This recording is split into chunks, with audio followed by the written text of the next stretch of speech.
Here's how to pay payroll liabilities in QuickBooks. Your employees have been paid, and now you have to pay the liabilities associated with that payroll run.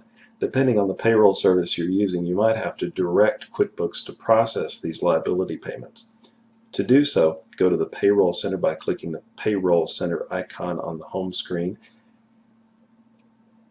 and choose the Payroll tab on the right of this section and the Pay Liabilities tab on this section. It's important to realize that you want to use this function of paying these liabilities versus simply writing a check in QuickBooks, because this feature is how QuickBooks is able to record the amounts due and paid to generate the tax returns and reports required by the local, state, and federal government.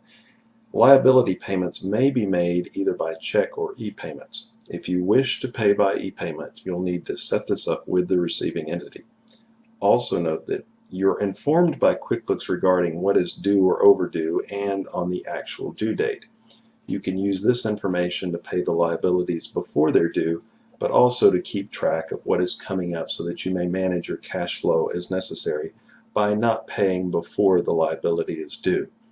To choose an item to pay, check off the item in the list. Notice that as you check off items, there's a total figure populated at the bottom of that window so that you may decide which items to pay if you can't or don't want to pay them all at once. Once the determination of which to pay is made, click on View Pay. This opens up the liability payment check so that you may review it for accuracy.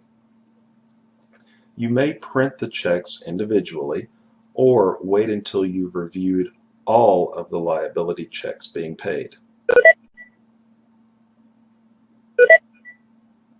Once they've all been reviewed, a payment summary window will appear, allowing you to print all the checks and a summary if you wish.